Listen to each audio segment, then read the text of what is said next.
This is Plaza de la Corredera, Córdoba's largest and most unusual square. Unlike most Andalusian plazas, this one isn't round or irregular. It's a perfect rectangle, more reminiscent of Madrid's Plaza Mayor than anything typically found in the south. But don't let that fool you. This space is purely Cordobese, layered with centuries of history, hidden stories, and daily life that still pulses through its sun-soaked stones. Long before the cafes and tapas bars, even before the ground buildings that now enclose it, this was an open space, crisscrossed by Roman roads. Somewhere beneath your feet, the remnants of Cordoba's Roman past still linger. Later, the Visigoths and Moors left their own traces, but by the late 17th century, this place transformed into what you see now, a grand civic square designed for markets, festivals, and public spectacles. And by spectacles, I mean everything. Celebrations and horrors woven together. Moments of joy, but also blood and fear. Royal festivities, bullfights, the Inquisition, even executions. The stones have seen it all. For most of its life, this wasn't just a square. It was Cordoba's beating commercial heart. A bustling market thrived here, and in the mid-20th century, a new market was built underneath the plaza. Yes, right below these stones.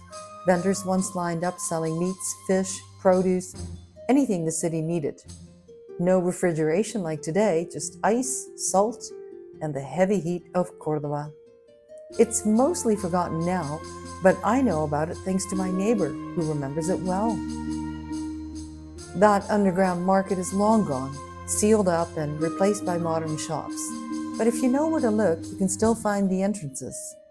A reminder of what once existed just below the feet of today's cafe goers. Today, Plaza de la Corredera has transformed. The market has moved above ground into a modern space tucked into one corner. You'll find stalls selling local produce, cheese, and Andalusian specialties that, to me, as a veggie, are a bit too smelly. My friend Manoli sells funky stuff. She's got a stall full of things you probably want to buy, but probably can't take home.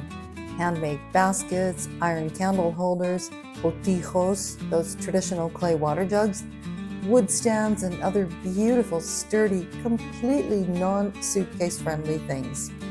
I always watch tourists wander up, admire the craftsmanship, pick something up, and then slowly realize, there's no way this is going to fit into my luggage. Some try to convince themselves they can carry it. Others take a photo and say they'll come back later, which, let's be honest, means they won't. Manoli just laughs. She knows how this works. 3 sides around the square were built in the late 1600s to match a grand new vision of Córdoba, a uniform, enclosed space with matching facades. But one woman, Doña Jacinta, refused to follow the plan. She had a building on the edge of the plaza and didn't want it torn down to match the new design. And somehow, she won. She went straight to the king and got a special dispensation to keep her house as it was. That's why even today, if you look closely, you'll see one building that doesn't quite fit in. It's a reminder that even in a city of great plans and royal orders, sometimes a stubborn woman can change history. By day, it's all about the cafes. Coffee, tostadas, a beer, under the sun, of course. Tapas bars line the edges, some of them classic, others more modern. You'll find everything from fried eggplant with honey to thick slices of tortilla. At night, the plaza transforms again. It becomes a social hub, buzzing with locals, students, and visitors. The air fills with conversation, laughter, and the clinking of glasses. But today, we're here in the daylight, when the plaza is quieter, slower, and the sun is still king. The echoes of history are easier to hear now, before the crowds take over.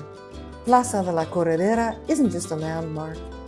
It's a piece of Córdoba that's always beautiful, alive, and endlessly unfolding.